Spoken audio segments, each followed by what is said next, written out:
Round and round she goes. Where she stops, nobody knows, except the king, of course. Let's go. As I was listening to Roger Ferguson, former vice chair Fed, talk about his thoughts concerning future rate hikes, he was articulating how maybe 125 BPS hike won't be enough, and maybe 2 or 3 is a better number. Ugh. He is the former vice chair, but thinking he isn't talking with Jerome Powell and trying to help him do his messaging is kind of silly. Right now, based on JP's dot plots, the Fed has at least priced in one more rate hike and removed the cut next year. So the market needs to price this in, and they did pretty quickly today with the US 10Y almost closing the day 25 BPS higher. So efficient. Also, the talk about a government shutdown is starting to beat the drum a little bit louder. We have the auto workers strike, which is an inflation pressure. So I have 3 different scenarios based on Elliott Wave that we need to discuss. The bull thesis, the likely one, and the bear thesis. For the most part, we have a resilient economy, and on its face, it's bullish, as most Tier 1 reports recently support an economy where jobs aren't going away and the consumer is still spending. But will this start to change as interest rates stay higher for longer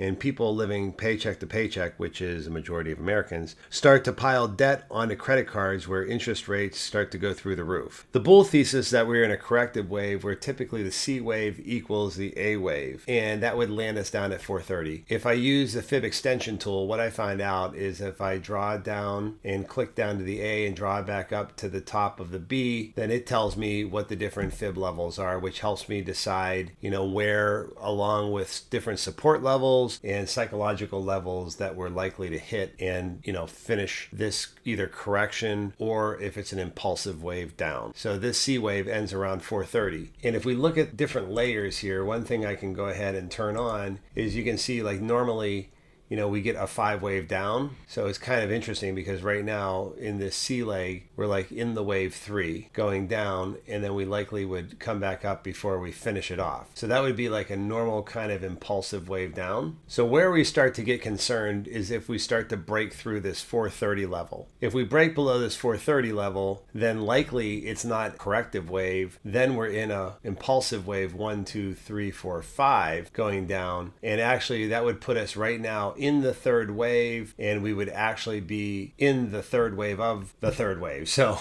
just to clarify this for you, if we show this, but we kind of went down in 1, bounced up in 2, and now we'd be impulsively going down for 3. And usually this retrace on this last wave, because everybody's so bearish, it barely spikes at all, then dumps into the final 5th wave. So right now we could be seeing something where we're in a 5 wave down of the 3rd wave, and we're actually in the 3rd wave. The last case is the bearish case, and it not only assumes that we break the 100% fib level. If we break through the 1.618 fib extension level, then likely we're going to probably go down to this 2.618 level. And if we do that, this is a very nasty wave. It would take a long time to play out, and by the time we bounce, we'd probably be, into the end of the year. I don't think that's likely. And really, even for the second case, it doesn't necessarily have to come all the way down here. It could that 3rd wave could, truncate around, 420 if it wanted to. To me, the key levels to kind of think about then is like the 430, the 415, and the other areas getting below 400.